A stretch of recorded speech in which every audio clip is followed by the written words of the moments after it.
Let's do that again. Welcome, familia.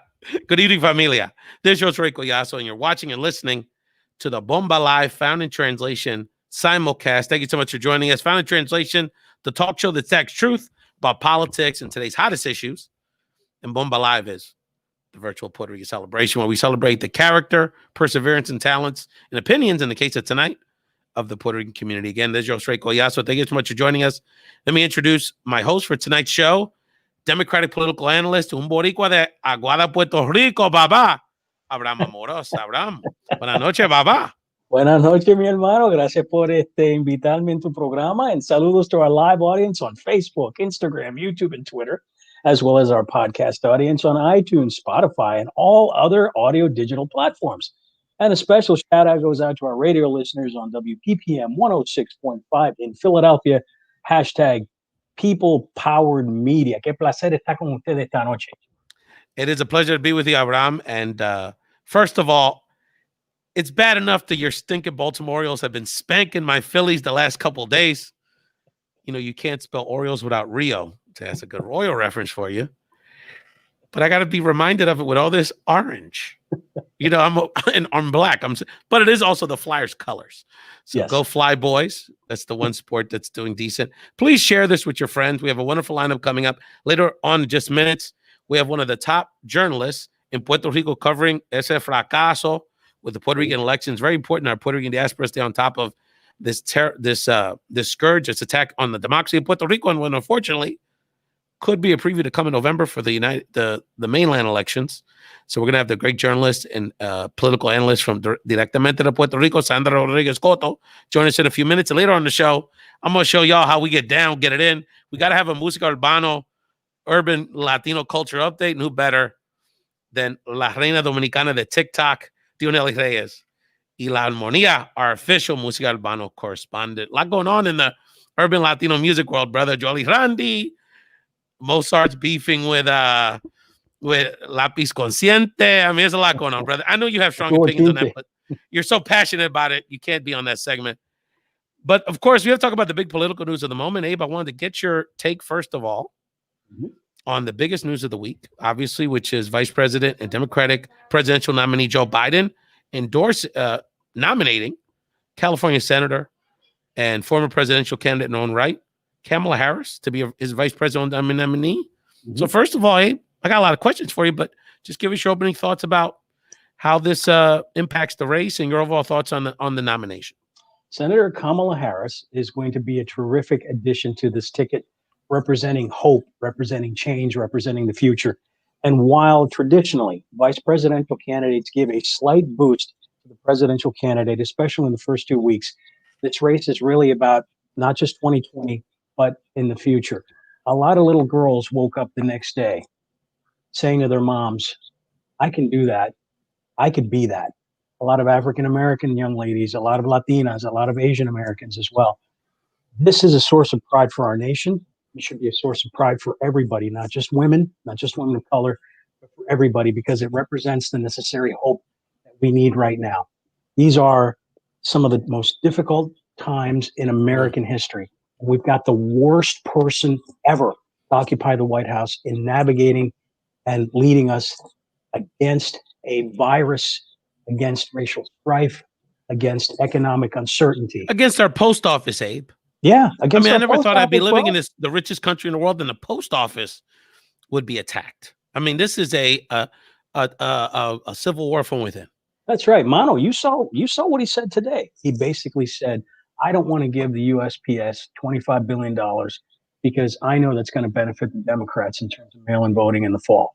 It is outlandish. It is reprehensible. I know I'm tired. I know you're tired. I think our listening audience is tired. Enough of the clown show. Let's get some real adults in the room, some real leadership. Seguro que sí. And I'm talking to Abe Amoros about the Kamala Harris nomination. You know, on a personal level, you know, I mean, she was the favorite, and I'm going to talk about that in a second in a lighter way. But, you know, I found myself more, I don't want to say emotional, but more excited about it genuinely than I anticipated. Obviously, I was happy when he announced that there would definitely be a woman on the ticket with him. And when it became pretty obvious down the stretch that it was going to be an African-American woman, I was even more satisfied, even though Personally, I would have been happy with, basically the only non-black person I probably would have been happy with was with Elizabeth Warren, frankly. But nevertheless, it was the appropriate pick. Kamala Harris, you know, when you think about vice presidential nominees, there's a few standards that she clearly checked all the boxes and scored the highest, right? Mm-hmm. She was qualified. Could she be president day one? Obviously, this woman ran the largest Justice Department outside the United States in California, a strong senator, strong California Attorney General, and ran for president, and obviously has all the credentials.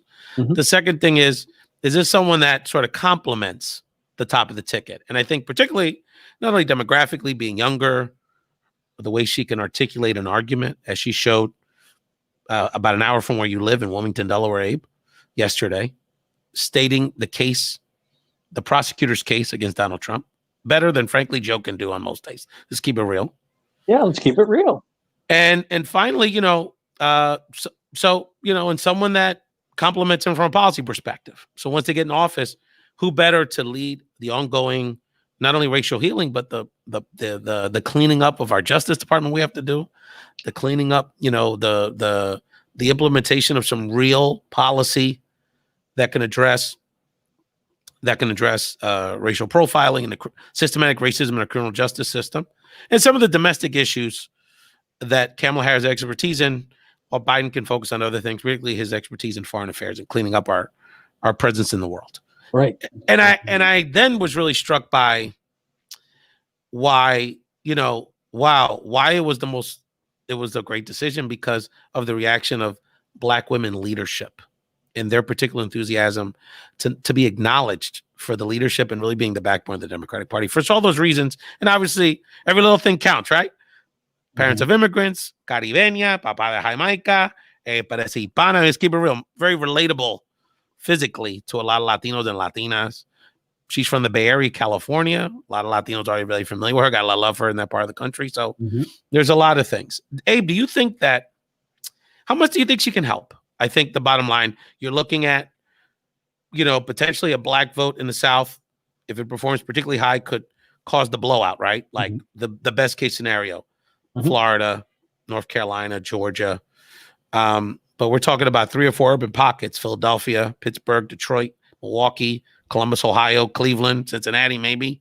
Right. That, you know, in the North, that could solidify this victory for Biden with a very high Obama level Black turnout. Do you think she could be the key to that? I mean, let's keep it real. She's not the top of the ticket. Right. And she's not Obama either. I mean, let's keep it real. She didn't run the crispest. I mean, it's hard to do. Easy for me to say, but, you know, she didn't run the cleanest presidential campaign. It was a little disorganized, and it was her first time out. It's understandable. But how much of a difference do you think she can mean at the end, brother? Well, it's an excitement factor right now that the Democratic Party needs. They need that push. They need that boost.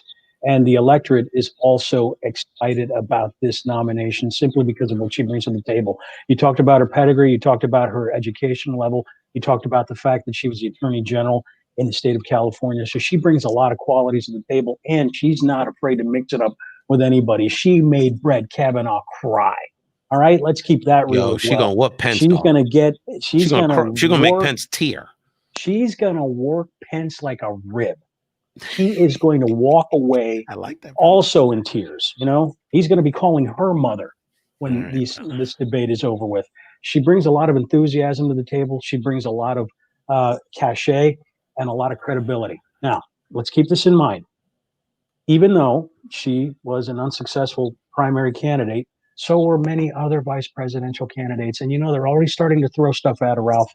Today, the president in the news conference, about 2 hours ago, basically repeated a BS line that she's not qualified to be on the ticket because her parents were immigrants.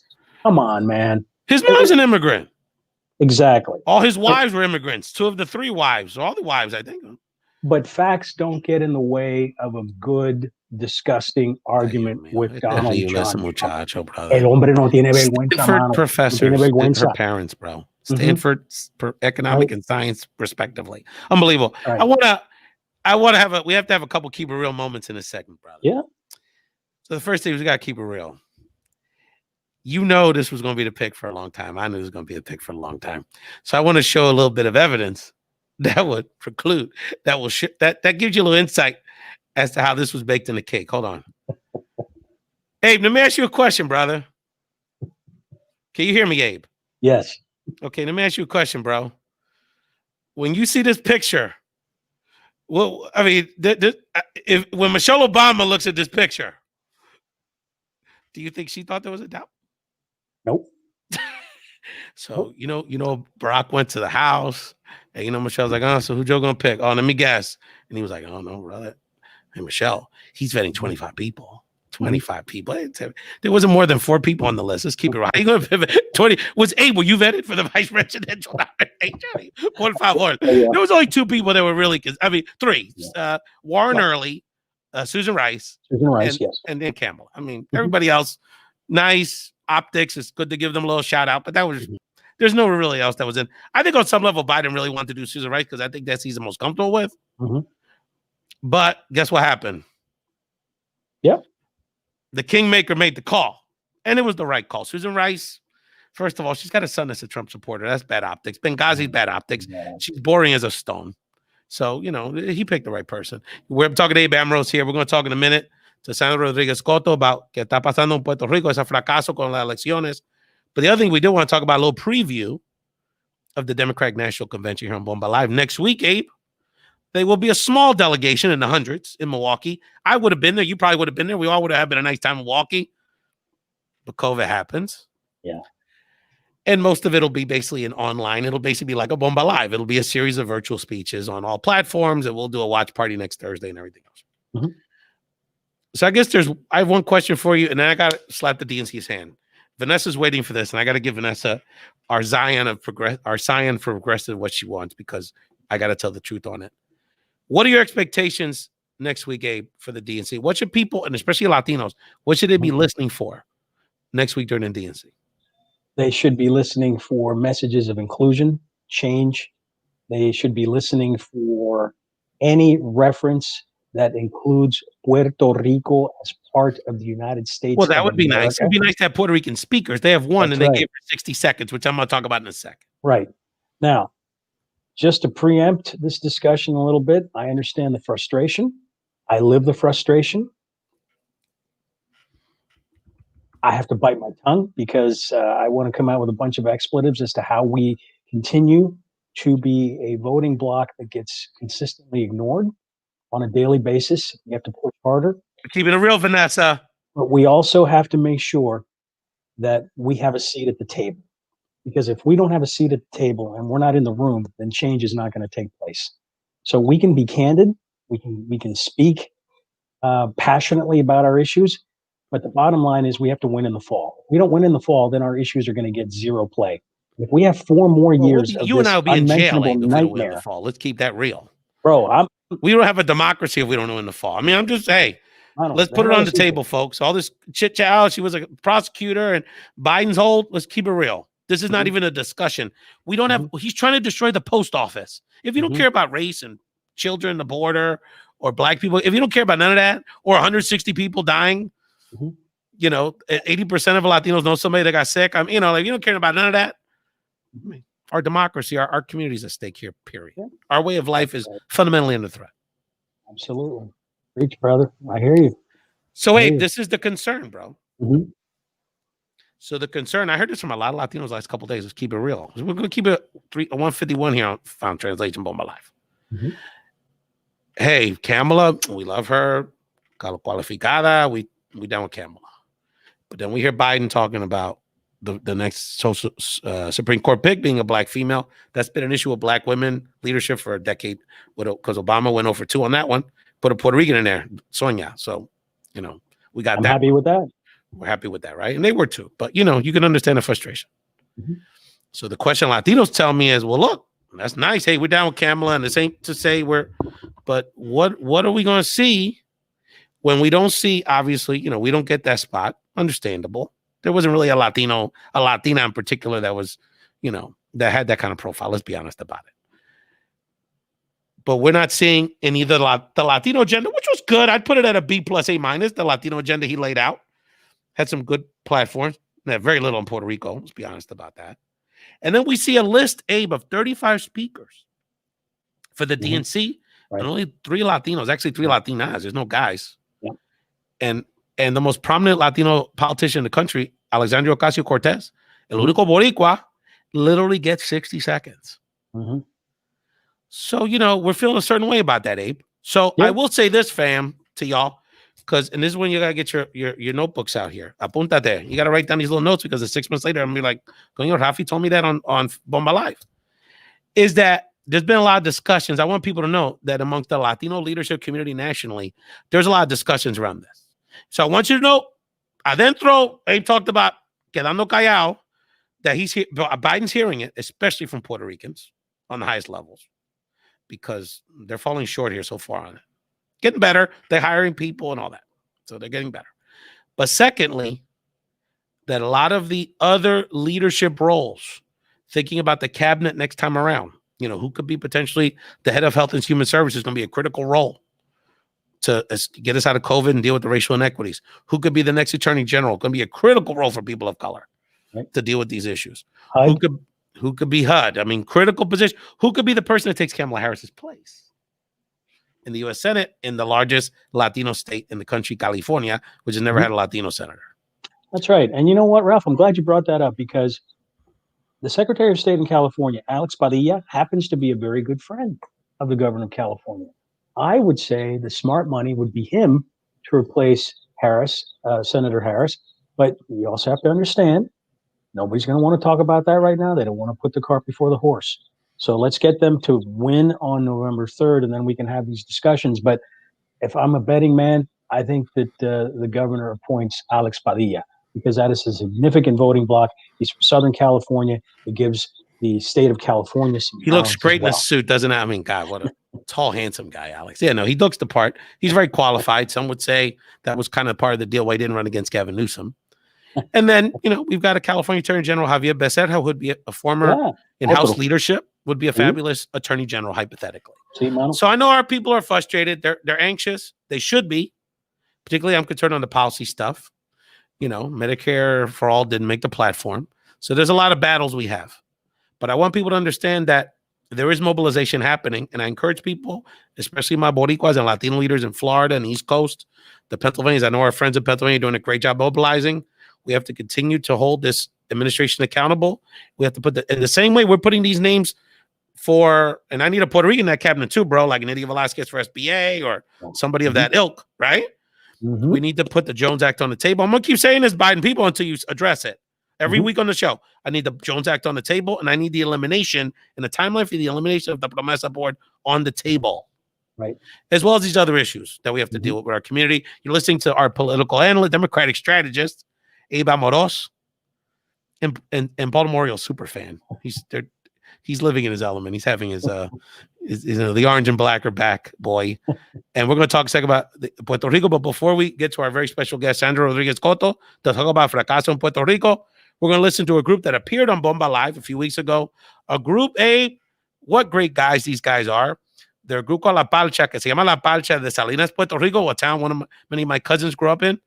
And they combine los ritmos de Puerto Rico, pop, baladas, y la música de Colombia, brother, cumbia, vallenato. So real great guys. So we're going to play a clip of their newest video, and then you're going to have the honor of introducing Sandra Rodriguez-Cotto on Bomba Live.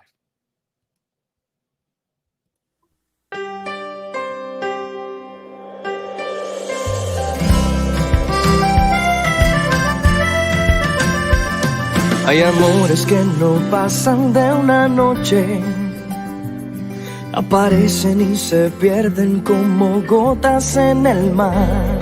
Hay amores en silencio que se esconden por creer que es un pecado amar en plena libertad. Yo tengo suerte de tenerte en esta vida, de que sanes cada herida con los besos que me das. Porque este amor me devolvió la luz del sol y me ha llenado el corazón de primavera y tantas ilusiones nuevas. Este amor que me salvó en la soledad, sin condiciones para dar la vida entera. Sabes dar de mil maneras tanto amor.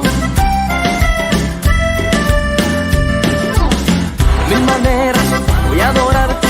Me quedo corto, yo jamás podré pagarte.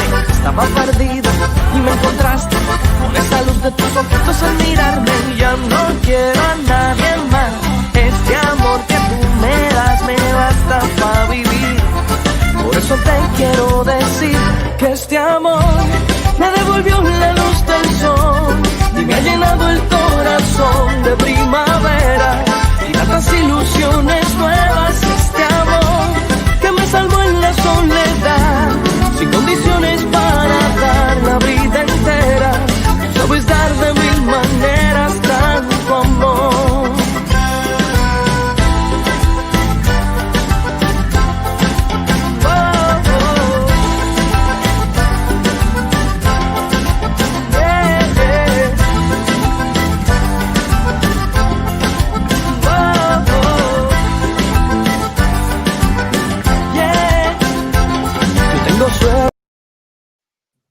Thank you, our friends from La Pacha, and I'm sure we'll be having back on the show. Those guys are on for great success. Thank you for watching the Bomba Live and Found Translation Simulcast. Y ahora, en este segmento de Bomba Live, vamos a hacer una entrevista con a very special guest about a subject very important to us and very important to our democracy. El fracaso que está pasando en Puerto Rico. And Abraham, you have the pleasure of introducing our very special guest. Sí, muchas gracias por estar presente con nosotros, Sandra Rodriguez-Cotto, la bienvenida y un poquito de antecedente en términos de lo que está pasando en la isla.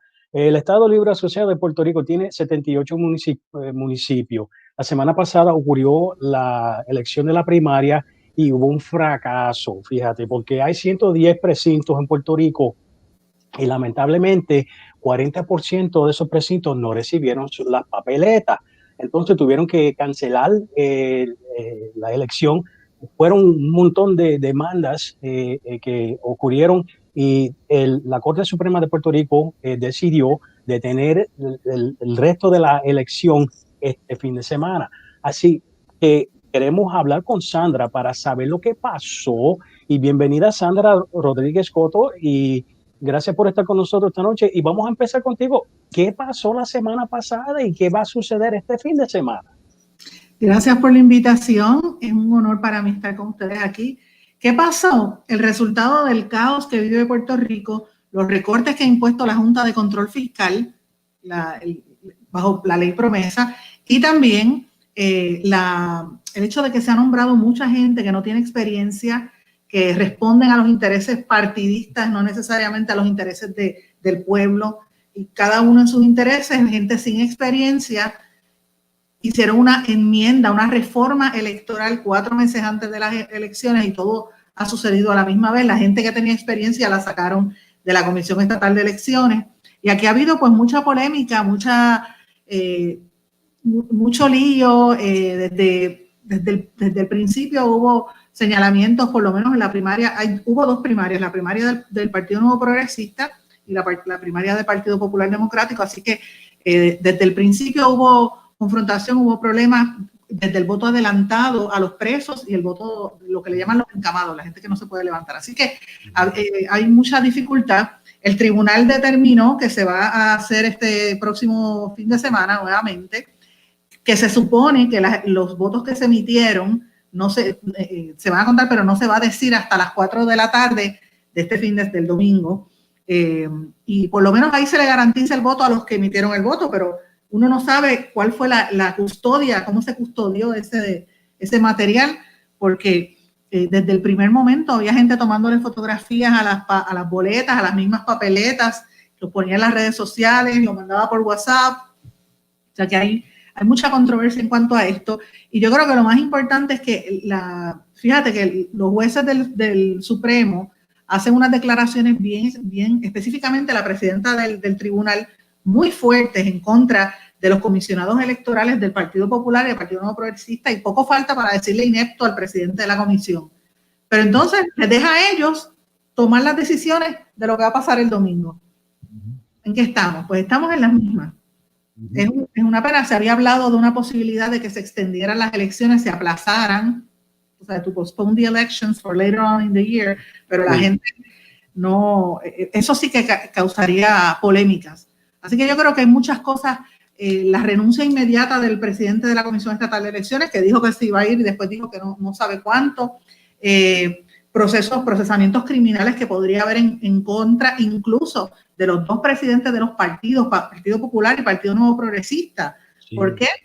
Porque ellos se asumieron un control y ellos hicieron una conferencia de prensa porque vieron que los comisionados electorales no estaban haciendo nada y dijeron, vamos a dejarlo para el próximo fin de semana. Ellos no tenían derecho en ley para hacer ese tipo de postura porque se supone que solo asumiera el comisionado electoral, pero me da la impresión, y por lo que yo he escuchado hasta ahora, es que ellos veían que estaba pasando el tiempo y no tomaban decisiones y crecía esta desinformación. Casi todos los pueblos del sur de Puerto Rico no recibieron las papeletas, la gente llegaba, sobre todo los viejitos que siempre votan por los partidos políticos, llevaban bien temprano a hacer fila y no había nada, no llegaban los materiales y después dijeron que era a las 11 de la mañana, no llegaron. Así que hay muchas preguntas por contestar y la preocupación grande es que si esto pasó ahora, ¿qué podría pasar de aquí a las elecciones?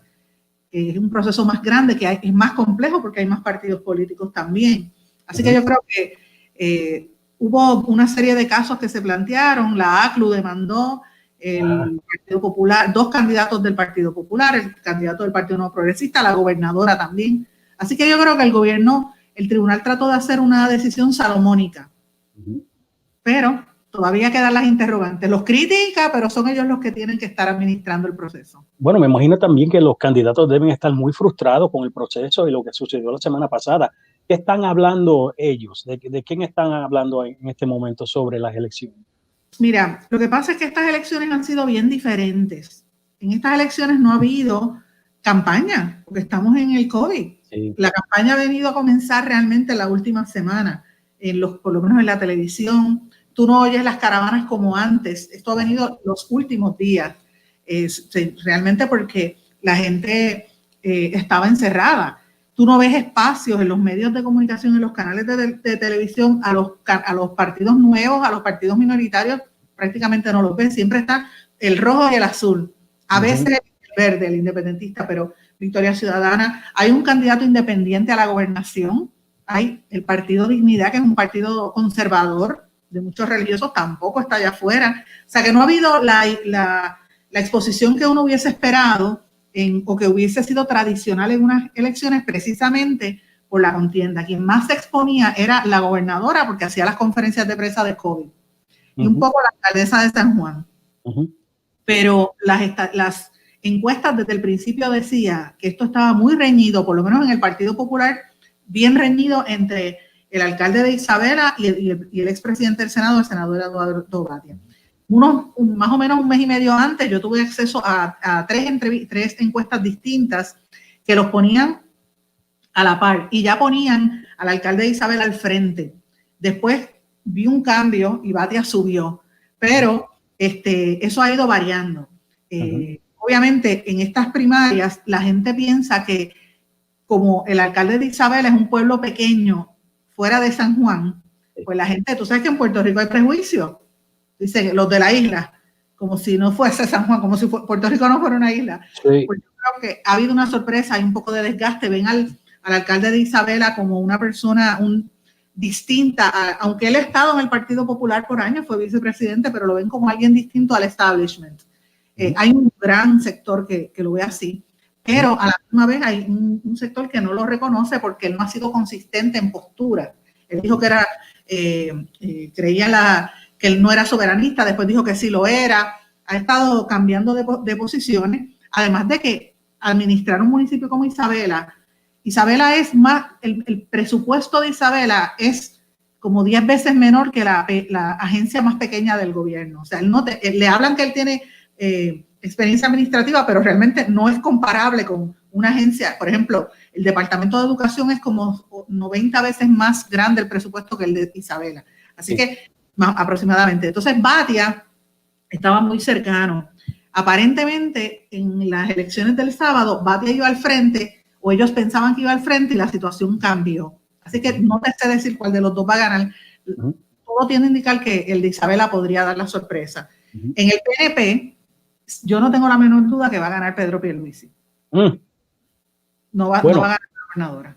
Vamos a hablar un poquito en inglés también, porque yo quiero saber tu opinión acerca de dos cosas. Do you think people are going to come out to vote this weekend because they're frustrated? And secondly, who do you think is going to come out victorious? And I just want to editorialize 1 minute here. Puerto Rico has been a model in terms of elections in the past 50, 60 years. Latin American countries have looked at our system as being efficient, as being productive. And so this sets us back a little bit. But in your opinion, first of all, how is the community responding? Who do you think is going to come out on top? And can we reestablish that credibility? I'm not sure if we're going to be able to reestablish the credibility for this electoral cycle, because I think we're too late into the cycle. The laws has to be amended. Some people are calling to go back to the previous law, which was the one that was applauded by all the other countries and all the observators that came to Puerto Rico in the past. So I'm not sure that's going to happen. In terms of these primaries, I think people were really upset. Remember that most of the people that go to work to vote for a primary are what we call a corazón de rollo, the fanatics, the people that are really very strong supporters of their own political party. So those people are going to vote anyway, whether it's tomorrow or, I mean, in 2 weeks, they will go. So they were expecting that in this election, this primary, the amount of voters were going to go down. Usually it's about 400,000 that they were going to go. They were estimating between 100,000 and 200,000, 200, 250, 250, somewhere like that. So I think it might not increase the amount of people. As a matter of fact, I think less people might show up simply because of the COVID and the statistics and what is going on with the COVID. The governor is people are expecting to have probably we will go back to the first stage of the lockdown. We're going to go back to that probably on Monday. So a doctor, the 5th doctor that passed away, died today. There are a lot of people that are getting sick. So there's a real concern about that. So I'm not sure if a lot of people are going to show up. I think they're going to remain more or less the same amount of voters. And we're talking to Puerto Rican island-based reporter, political analyst, Sandra Rodriguez-Cotto here on Bomba Live about the Puerto Rico election. Sandra, I have a question for you. You know, amongst, generally speaking, Puerto Ricans, the diaspora, and Latinos around the country generally have a very favorable opinion of San Juan Mayor Carmen Yulín. And she has particularly in the progressive space with younger Latinos, you know, kind of like a lot of people connected to that relate to Congresswoman Alexandria Ocasio-Cortez or Bernie Sanders. And that movement also are feel very strong about Carmen Yulín, especially with Latinos outside the Puerto Rican community, to be honest with you. But in the Puerto Rican community, generally speaking, she's not very popular. Doesn't seem like she's very popular in Puerto Rico. Can you help us to understand why? I mean, we have obviously, you know, we can speculate, but you're on the island, and I know she has some support, but nobody expects her to win Sunday. So can you just give us a sense of why she has this very different brand on the island as it compared to Latinos in the United States, in the mainland? There's even a rumor that she might quit and she will support Batia's campaign. That's what people are saying. That rumor has started today, so you know, you never know. But there's sexism is one of the main reasons. And even though we had a female governor before, Sila Calderón, she faced a lot of anger. People there's still machismo in Puerto Rico. That's part of politics. But also in terms of Carmen Yulín, her behavior and more important, if you go to and you see the city of San Juan, it looks worse than with the previous mayor. I mean, it's completely, some of the streets are completely dirty, and she hasn't done much in terms of public works for the people of San Juan.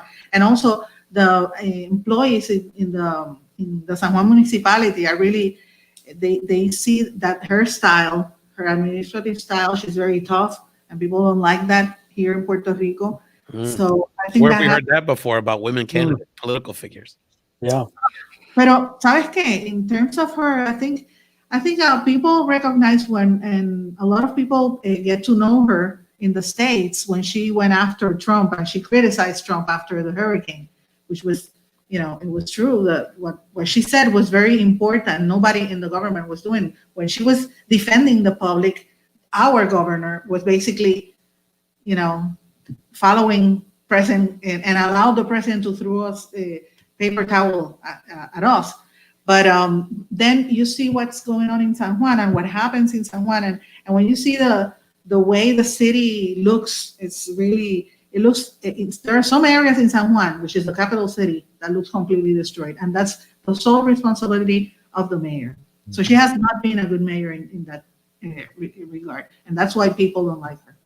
And also, I would say also her strong support for the LB. This is very interesting because people in Puerto Rico tend to be progressive and respect the LGBT community, but they don't want politicians to keep talking about that all the time. And I think Julie has been very, you know, vocal defending that population, and some people don't like that. And also, I mean, she has many detractors, even in her own party, to be honest. So it's a combination of well, also the suspicion that she's the corazón independentista, and there's a lot of those dynamics, right? Ideological dynamics. Soberanista. Seguro. So the one of the things that I think is going to be interesting, and we'll see what happens Sunday, right? Like, so if it's Beluisi, Batia, you know, we'll see, right? Is that there's definitely a sense that there needs to be change in Puerto Rico, and obviously, I mean, the PNP brand couldn't have gone through a worse, you know. And then Wanda's reaction, she's washing her hands of this. Jennifer Gonzalez is saying she's not part of the administration. All this ridiculousness, but nevertheless, it feels, and I could be wrong, Sandra, I want you to educate me on this, is that these new parties and these new political figures, Alexander Lugaro, Eliezer Gonzalez, the PP candidate is a strong candidate, regardless of how you feel about it. Dalma's generally considered a strong candidate than many. And some of these other, I almost feel like that's going to help the PNP because they have that very strong base that Tomas Rivera Chats, sort of, you know, arguably the most powerful political figure on the island, the president of the party and the Senate president, holds on to. So how do you see, is it possible any of these third parties could win or do stronger, or will that ultimately help the PNP with dividing the vote as it did the last time with Rosselló winning? The last time, I think Alexandra Lugaro became the third political,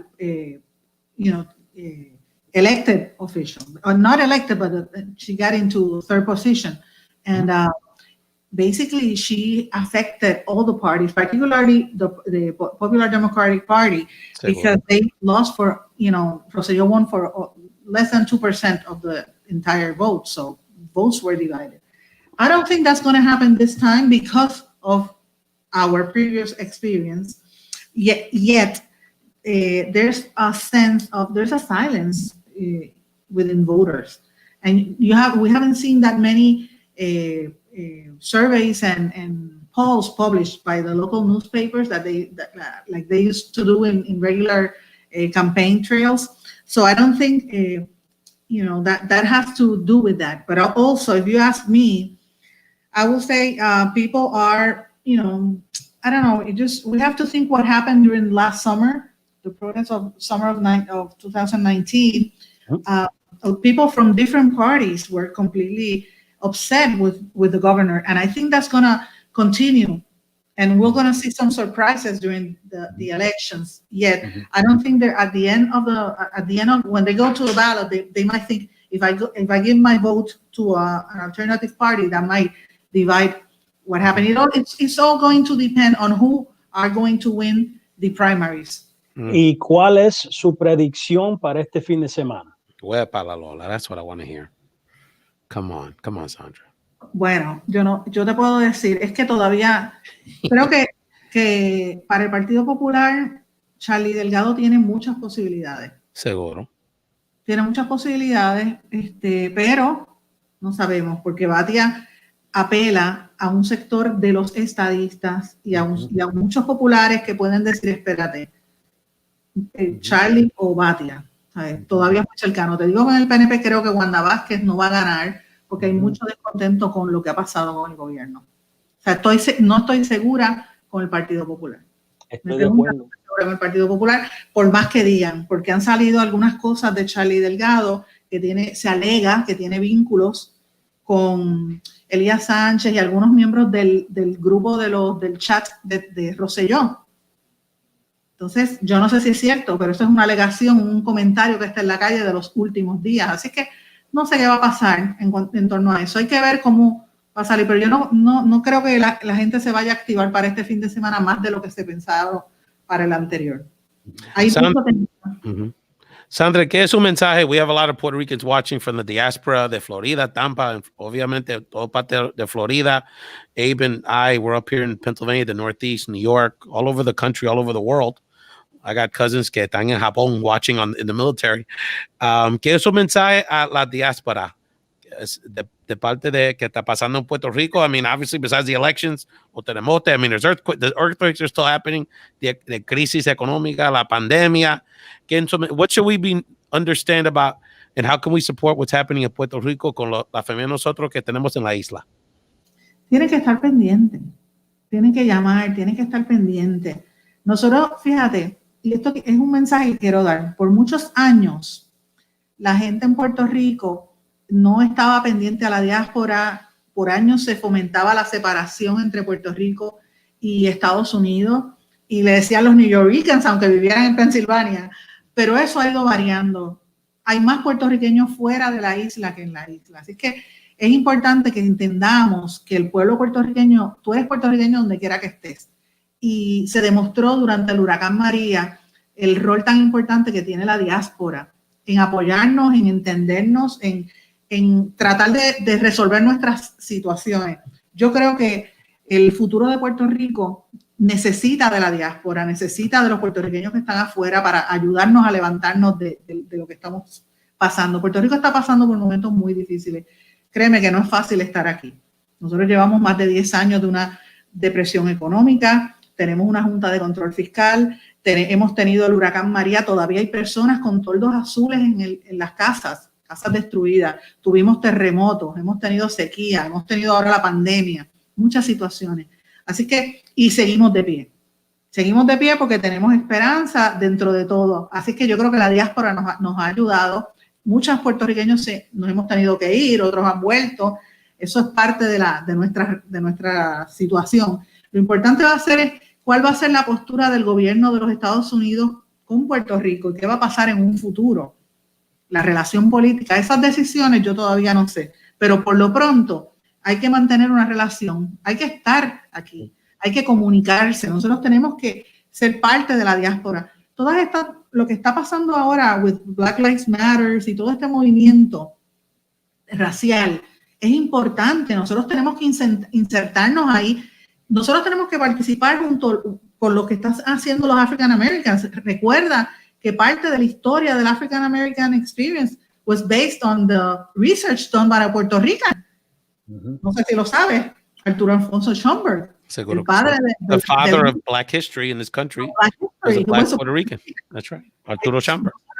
Estamos mezclados, tenemos que estar mezclados con lo que está pasando en la nación americana, y en Puerto Rico tenemos que estar más pendientes a lo que hacen los congresistas, lo que hacen los senadores y sobre todo todos estos latinos que están entrando ahora. Así que yo creo que tenemos que tener más atención a la política de los Estados Unidos y mutuamente. Creo que debería fomentarse ahora ¿verdad? Hay unas esperanzas de que Puerto Rico empiece la reconstrucción. Yo creo que yo esperaría que la diáspora tuviese una participación más activa que cualquier otro inversionista que venga del exterior. Porque qué mejor que venga alguien de nosotros, ayudarnos a levantar esto aquí. Así que yo creo que tenemos que trabajar juntos y mantener esa comunicación. Si lo hacemos en momentos familiares, ¿por qué no lo hacemos en políticos, verdad? That's right. Look what we did after Hurricane Maria. It was an incredible movement.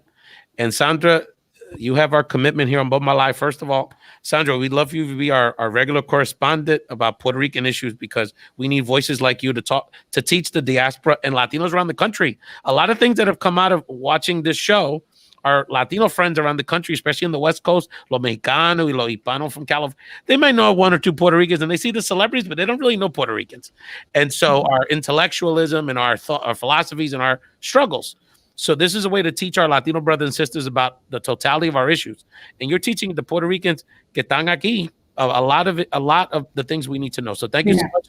We're going to continue to have an open line of communications, brands of Puerto Rico. We've had a lot of Puerto Rican business people on the show this summer, how we can continue to invest in Puerto Rico. So we're working on this on a lot of levels. And we had a lot of activists that are very interested in what you're doing and what you're reporting. So Sandra, explique how we can follow you on social media, how we can follow your reporting, your journalism, your analysis, and anything else you want to share, de idioma with the Bomba Life community. Yo llevo un tiempo escribiendo en español. Tengo que volver a hacer el switch a pensar en inglés, porque estoy pensando mucho en español. Por eso se me ha hecho difícil hoy, pero voy a volver a escribir en inglés por mucho tiempo. I was a reporter for Caribbean business for many, many years in Puerto Rico. And I also have worked in the States and covered 9/11 and other things in the past way back. But anyway, yo creo que me pueden conseguir en Facebook por Sandra Rodriguez-Cotto, en Twitter por SRC Sandra. Y yo creo que hay que estar pendiente. Hay unos elementos puertorriqueños, además del desarrollo económico importante, nuestra cultura. Yo vivo en el mundo de las letras, con escritores, con autores. Ese es mi mundo. Y conozco a casi todo el mundo. Puerto Rico tiene de los mejores escritores de América Latina y del mundo. Lo que pasa es que no nos destacamos. Y estamos muy cercanos a parte de nuestros escritores. Son los escritores que viven en Estados Unidos, puertorriqueños que viven allá. Así que tenemos que aprender nuestra cultura para preservarla. La única manera que tú defiendes y entiendes lo que eres es aprendiendo tu cultura. Tienes que conocer tus raíces para poder caminar hacia adelante. Saber de dónde vienes para saber a dónde vas. Así que es importante que la diáspora se eduque, que nos enseñe incluso a nosotros, porque a veces la diáspora sabe más que nosotros acá en la isla, y que participemos juntos y conozcan a los nuevos artistas. Hay muchos jóvenes exponentes más allá del reggaetón, hay muchos cantantes de reggaetón urbano interesantísimos, muchos pintores, hay escritores fabulosos, muchos poetas, actores. Hay que apoyarlos. Y a mí me parece que es la única forma en que el pueblo, la cultura nos une, la música nos une. Vamos a celebrar lo que nos une. La política, pues mira, lo trabajamos, pero vamos a celebrar lo que nos une para poder movernos hacia adelante. Sandra, you made such a good point there about our accomplishments, and I wanted to, as we finish up this political conversation with Sandra Rodriguez-Cotto y Amoros on Bomba Live, Found Translation Simulcast, I wanted to shout out two Puerto Rican women that made political headlines the last few weeks. One is Zulma Lopez. Zulma Lopez is a Puerto Rican immigration attorney in Atlanta, Georgia, Abe, that just won a primary for Georgia State House in the ATL, Boricua. And you talk about Puerto Ricans throughout the diaspora. The mayor of Wichita, Kansas, un saludo fuerte a Michelle de la Isla, the mayor of Wichita, Kansas, Boricua, who just won her primary for the 2nd Congressional District of Kansas. So you talk about Puerto Ricans making moves all over the country, all over the world. Yeah. Sandra Rodriguez-Cotto, thank you so much. We're going to continue to follow your work, support you 100%. Abe, a quick comment before we let you go and before we play our musical clip to intro the last segment of this episode of Bomba Live.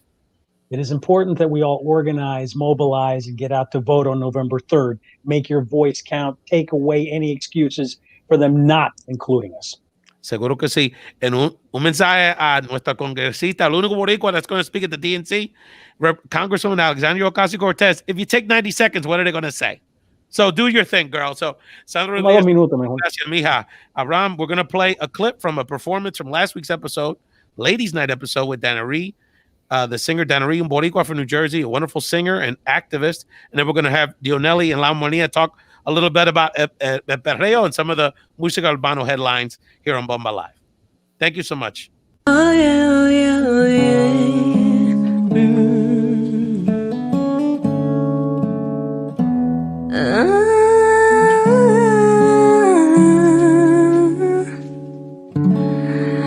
I had a dream.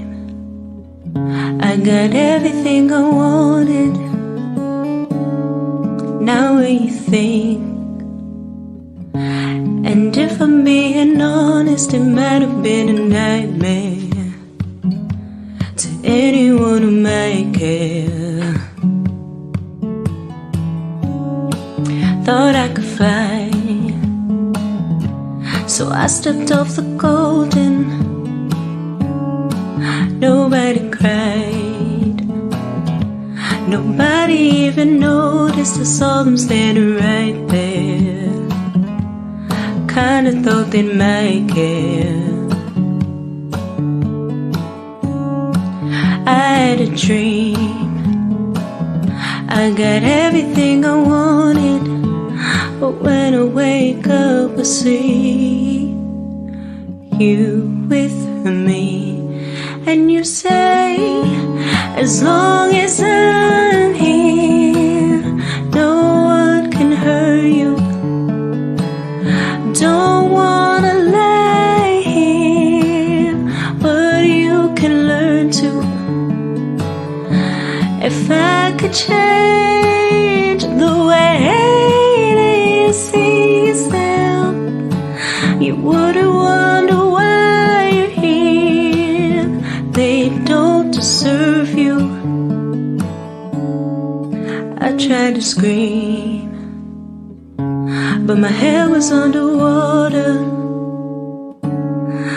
They call me weak, like I'm not just somebody's daughter. Could have been a nightmare, but it felt like they were right there. And it feels like yesterday was a year ago, but I don't wanna let anybody know, 'cause everybody wants something from me now, and I don't wanna let them down. I had a dream, I got everything I wanted. Thank you, Denneray, and we're going to continue to support that woman. She's not only a great talent, but a great activist. Let's bring on, we love to talk politics here in the serious business, but, we got to catch up with the culture. And I got to have this man on the show, the official Musica urbano correspondent for Bomba Live. The guy that keeps me in touch. What's going on in La Calle, Baba? La Armonia back on Found Translation, Bomba Live. What's good, papi? Todo bien, todo bien. Tranquilo, papi. Nothing new, my man got tanto aliases, bro. A.K. Gabi, A.K. Juan Gonzalez, A.K. Dionelli's bodyguard, A.K. Planet's wingman. Got the birds chirping, a very talented artist, right? What's going on, brother? Yes, sir. Tranquilo, papi. Ya tú sabes, no hay más nada. Estamos activos. Trabajando como siempre, working on doing anything, making music. So yes, we're coming out soon with some new stuff. So me, I'm an R&B guy, so I try to bring that American R&B flavor into the Spanish industry. Dionelli will tell you, I had her crying, so she'll tell you how that works. Okay, well, you teased it because we couldn't have you back with that great segment that you did with Norris on our opening Bomba Live spectacular, and Mr. Greens and all our friends in the squad. Yes. But we had to bring back your label mate, your co-host, the Dominican princess of TikTok, Dionelli. Yes, Epa. Queen. So okay, that speaks to a certain age level. I figure I'll keep it a princess, but there you go. I'll give you the crown, bro. There's no problem. I know. La dominicana lo tiene en la camisa, ¿viste? Seguro. Well, she gonna think of her Dembo beef in a minute, so we have to catch up. It's rap, Dominican rap. But okay, I got you. So look, I need y'all because I'm desperately trying to hold on to staying young. So what I do is I keep in touch with my youngsters to keep me in touch with what's going on in the Musica urbano scene. So there's a couple topics I wanted to hit on. So first of all, Armonia, Jowell Y Randy. I know a lot of your people work closely with them over the years. Yes, one of the legendary groups in the genre. Yep. Not only did they come out with a new album, but they came out with an International Day of Perreo last week.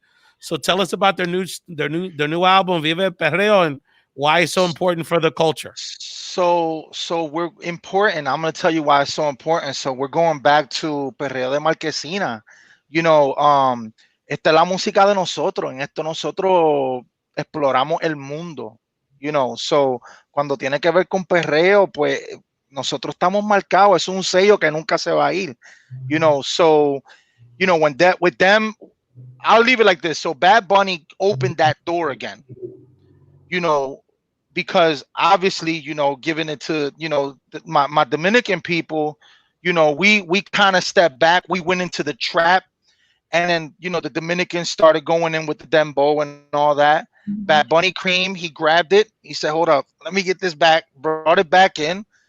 And, you know, ever since that is just back, you know, it's becoming the new. It's like coronavirus, you know, is here. You know, it's not going nowhere. He So had a lot of collaborations con El Alfa, with Dembow. So they did a lot together. yes, So now I yes, feel and Dominicans and Puerto Ricans were no longer competing. We're coming together and collaborating, which, you know, amen, power in amen. numbers. Yeah. Y una mezcla bien buena. So I think it's amazing.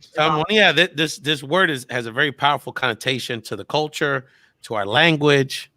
Perreo. We're bringing Perreo back. Viva El Perreo. So explain to people. Obviously, there's a family program, but explain to people what that means and what Perreo and that part of our culture, why it's so significant. Break it down. We're school. Apunta there. We're teaching people. All right, so I mean, here's the thing. Down. There's so much to it. So of course, you know, when you talk about Perreo, you know, obviously it's all about grinding, man. It's the streets. Let's just be honest, you know, it's dirty dancing. That's what it is. It's the streets, you know, it's bringing that young person out of you. Because listen, let's get it right. You got kids doing it, and you got grandmom and great grandmom and great grandpops doing it. You know, it brings out life in you. It brings out freedom. You know, a free soul, basically. You do what you want on that dance floor, you know, and it's dirty dancing, man. It's the forbidden dance. I feel like, you know, that's what it is. For a while, reggaeton was like more like lovey-dovey, more romantic, and now it's getting back to like being more direct, like a little bit more explicit, but I'm good. Like it gets more explicit now because obviously as the years go by, you know, hablando claro, las palabras pues ya se usan más. Es más, how can I say, it's okay to speak, let's just say fresh, you know, because let's be honest, before it was kind of beating around the bush with the words. Now it's more direct. So, you know, and let's just be honest, that's what people like. It's what they like now. Keeping it realness, authenticity. It always That's works. it. You know, Armonia, tell us about Viva El Perreo, this new album, because, you know, it's hard to stay in the game. And Jowell Y Randy, you know, they've been around for a minute. They've had some classics, but there's a lot of competition out there because, you know, now not just the Dominican artists, or Colombiano, they got a big niche. Some of their stars are as big as the biggest Puerto Ricans, the biggest Dominicans, and there's Latinos. Man, you can go on YouTube and spend hours just seeing La Musica Urbano in Brazil, Peru, Chile. There's Argentina. There's a lot of people doing interesting things out there. So tell us why this album, what's about this album brings Jowell Y Randy back to the forefront? So I've had a lot of time. I've spent a lot of time with Jowell Y Randy in the past, you know, really good friends of mine. It's been a while. We kind of like, you know, parted our ways, but nothing bad. You know, it's just obviously work, family, busy, you know. Yeah, really busy, but I've spent a lot of time with them. Genuine guys, man. Very genuine, good people. You know, what brings them back to this? Like, so is there originality? Is because of who they are makes the music that they create for the Puerto Rican and the world, you know. But the thing is that they've always held on to that Puerto Rican style. They've never broken away from it. And now that the doors have opened back up to their genre, like what they do, which is perreo de marquesina, it's big for the island. It's big for our people because that's who we are. That's who we are. That's what. Yeah, it's what we created for the world. And like Dionelli said, we kind of broke away for that for a while. You know, we went into lovey-dovey, que si te amo, que si Zion y Lennox, you know, Papi Chulos, yeah, you know, yeah. So now we're back. ¿Qué pasó con salsa in the 80s? Con la balada, it used to be salsa dura with Fanny and all that, and Hector Lavoe and all those guys. Then it went into a romantic period, which some would say we haven't got out of. But yeah, what were you going to say, Dionelli? Something I like about Viva El Perreo with the album, there's 14 tracks and it includes one of the songs is Anaranjado, which is in collaboration with J Balvin, who's Colombian. So it's like as Latino artists, we're no longer looking at each other as competition. It's like, how can we collaborate? How could we come together? How could we grow together? And I think that's beautiful. I'm going to ask you about a couple of these guys coming up. I want to get your thoughts on La Armonia. We're talking to my great friends, some of my people that keep my ear to the street. La Armonia, one of my young boys. Shout out to my brother Planetary, who brought us together, and Dionelli Reyes, one of our great co-hosts here on Bomba Live, Found in Translation. When I asked Dionelli to come on and say, hey, we got to give people an update on the music urbano scene, she goes, I got to bring my Dominican rap beef to the table. They got the ears popping, whether it's Washington Heights, Providence, North Philly, Allentown, all my Dominican hoods. We're everywhere. So I know you are. Trust me, I'm aware. But so it turns out two of the biggest Dominican rappers in the game, Mocha La Para y Lápiz Consciente, got a beef going on that Nas Jay-Z level. So tell us what's going on and tell us why this beef is so important with these two figures in Dominican rap right now. So for you guys that I don't know, if you haven't heard of them, you've been living under a rock. Mocha La Para, he is signed to Jay-Z's Rock Nation, the Latin division. So he's a big deal. Okay. And El Lápiz Consciente, he's a Grammy nominated artist. So Lápiz Consciente, he likes to keep it underground. He has done a little bit of dembow, but he's like focused on being a legit rapper. El Papa del Rap is what they know him as. So he basically he became really popular around like 2005, 2006. And then Mocha La Para came along. Like, I don't know if you guys remember, Yo tenía un sapito, pero do you remember that song? Wow, a lot of people watching that. He has a lot of songs. He has a lot of great songs after that. Was like the main one, the big, he came on afterwards. But then now Mocha La Para is doing more like mainstream music, where Lápiz Consciente has kept it more like underground, like true to his roots type of thing. So then there's 3 rounds already of this battle rap. So the first one, Golpe de Estado, that's Mocha started it. So and then El Lápiz responded with Tu No Ta, but that one, Mocha won. And everybody's like, what's going on? So Lápiz Consciente, his followers are called Los Lapicistas. And the followers, Mocha La Para's followers are Mozaristas. So which side are you on, Dionelli?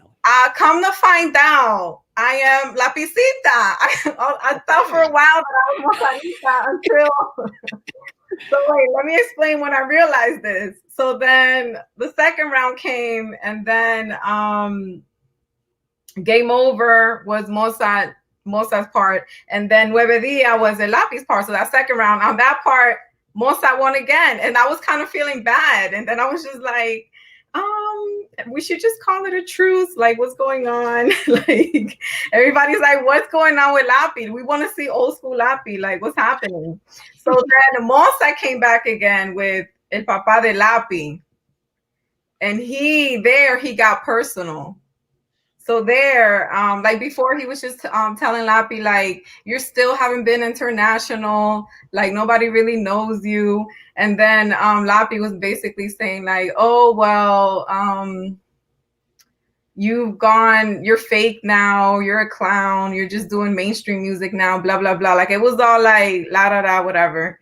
But Mocha was winning. But then Mocha, in this third round with El Papa de Lápiz, he got personal. With the verse, he says, a veces me da pena con Palín, porque cada vez que respondo, ella saca el botiquín. So in English, that means I feel bad for Palín, because every time I respond to you, she has to take out the like medicine cabinet, like to cure your wounds.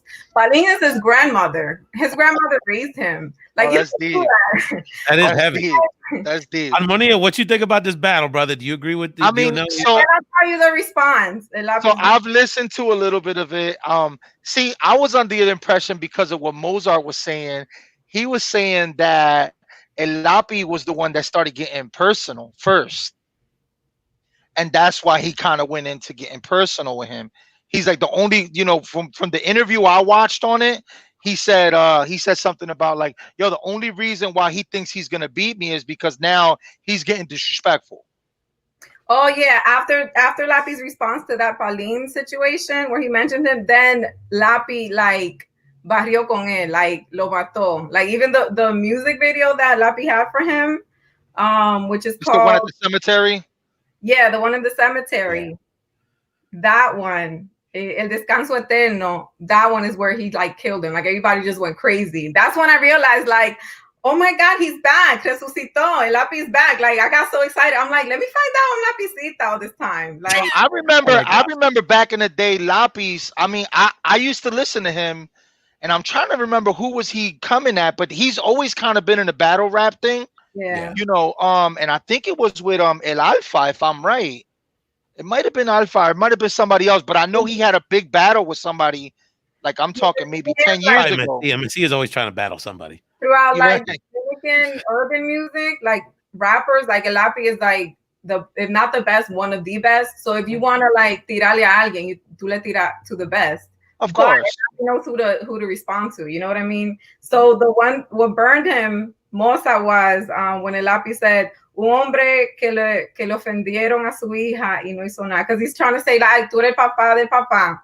Pero un hombre que le ofendieron a su hija no hizo nada, because there was this communicator, Enrique Crespo, who was talking, you know, disrespectfully about his daughter, and Mozart didn't respond to him.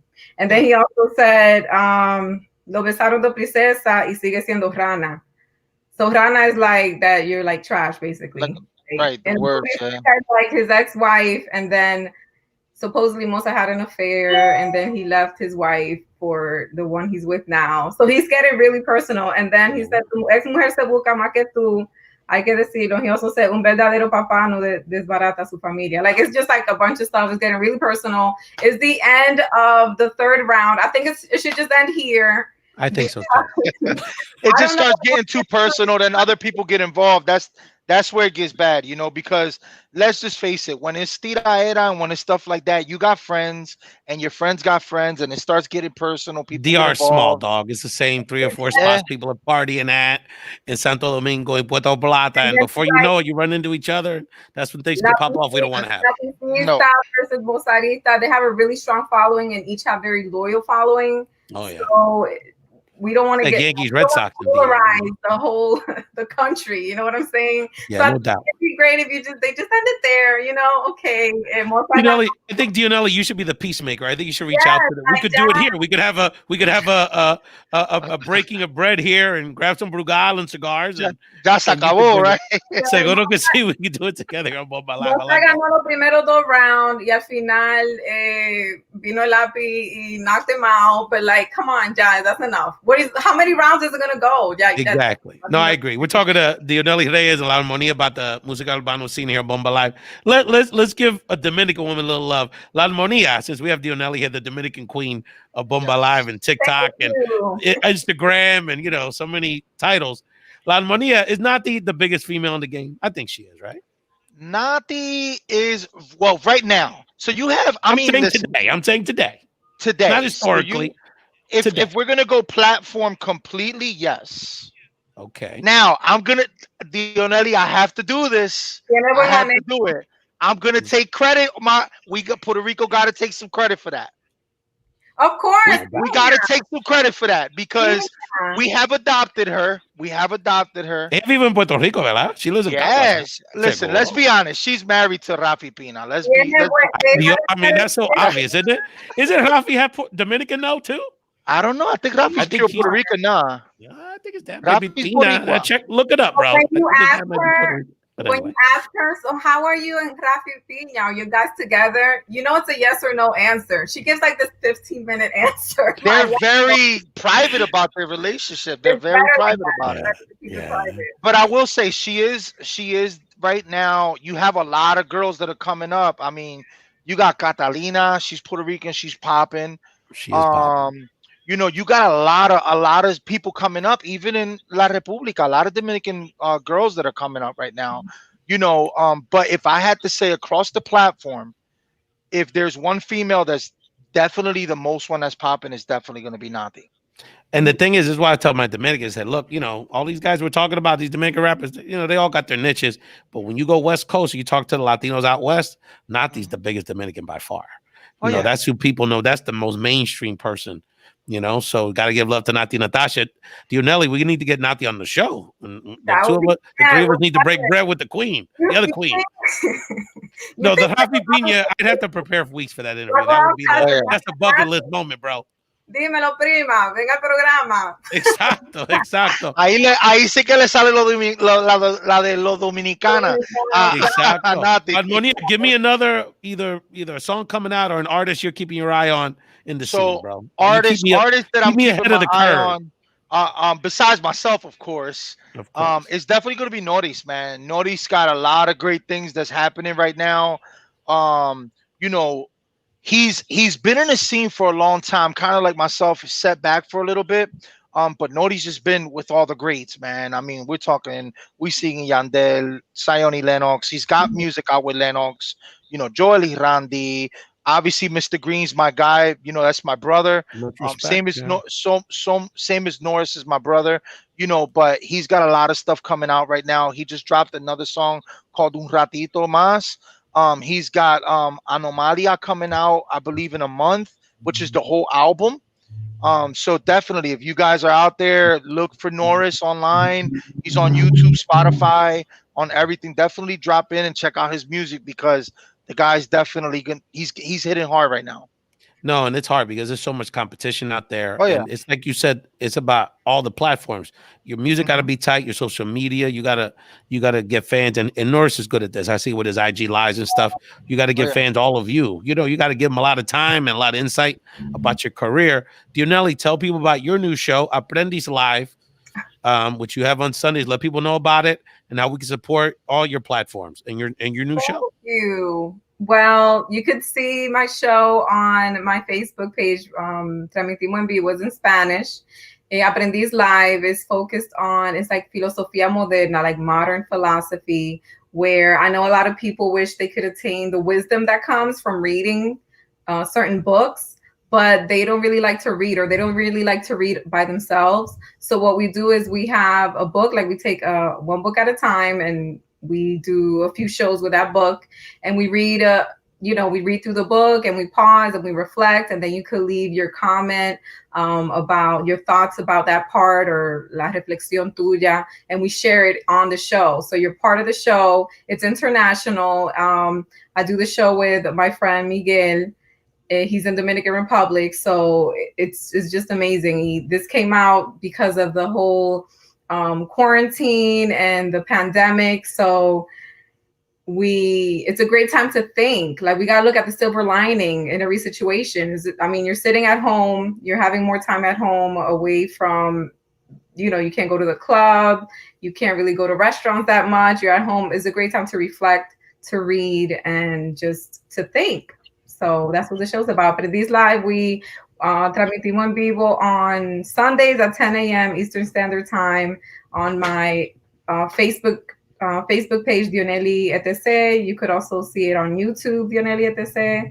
Remember to follow me on Instagram, Dionelli etc. ETC. Well, if you're not following Dionelli on social media, why on social media? But Armonia, let us know where we can find you on social media, brother. Any other shout outs you want to say about what's going on for you?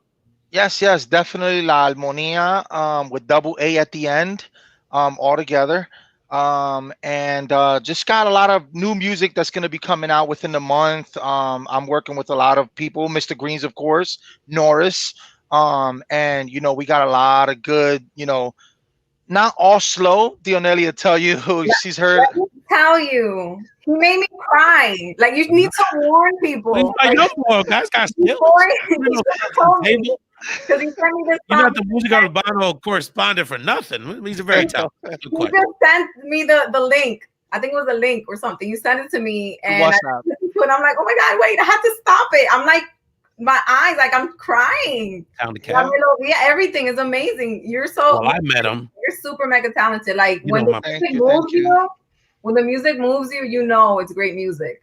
Thank you. When I met him in the hip hop scene with my brother Mario, and then he realized he's in all these genres. So very talented guy. No. Te mueve la lágrima o te mueve la cadera is great music. All around. Yeah, I try to give a lot of different just a lot of different styles. I'm not one person that I like to keep the same music. Just I like to be different, versatile. And keep it for everybody. I like to make music for the young crowd. I like to make music for the older crowd. I like to make music for the girls that like to cry and or make them cry, either way. But you know, of course, that's what we do, you know, and you know, so definitely keep an eye out for that. It's coming out soon. You know, that's really it, man. That's what we got going on right now. Wonderful. Dionelli Reyes, you know, you're a big part of the family here, and we can support all your projects, and you're always going to be a big part of Bomba Live and Found in Translation. La Armonia, one of my young boys. You know, we're going to support you in all your endeavors, and we need to bring, let's start booking Norris and Mr. We want to keep these conversations about the culture coming on, man. So, of course, man, you let me know. I want to have these artists on the show, and Dionelli, and we got to keep these conversations about the culture and let people know, like, it's so deep. You can study these music artists from Puerto Rico, Dominican Republic all day, and they're the ones that our young people are listening to. So the more we listen to these artists, the more we're going to understand our community. Thank you all so much. We're going to take out the show. We're listening to a little bit more of our friends from La Palcha. Have a wonderful weekend. Si vive en Puerto Rico and you didn't get to vote Sunday, please vote Sunday. Y siga adelante, familia. Bye. All right.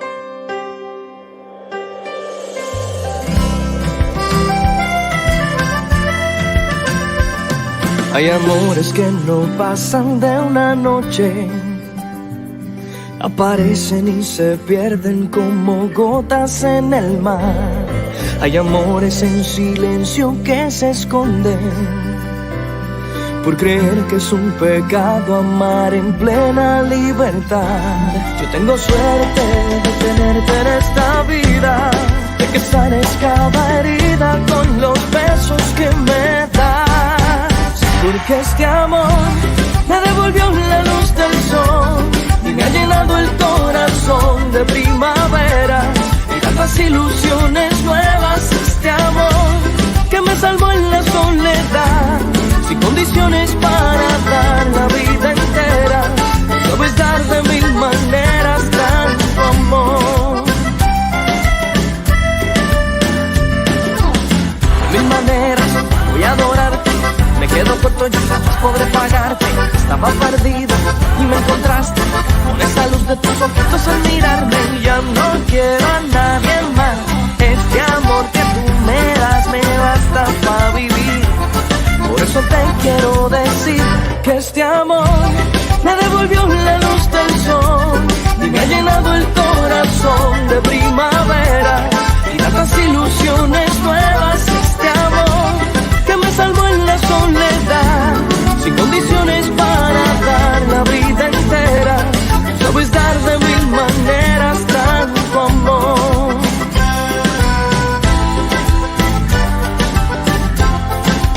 Oh, oh. Yeah, yeah. Oh, oh. Yeah. Yo tengo suerte de tenerte en esta vida, de que sanes cada herida con los besos que me das. Porque este amor me devolvió la luz del sol y me ha llenado el corazón de primaveras y tantas ilusiones nuevas. Este amor que me salvó en la soledad, sin condiciones para dar la vida entera. Sabes dar de mil maneras tanto amor. Sabes dar de mil maneras tanto amor. Sabes dar de mil maneras tanto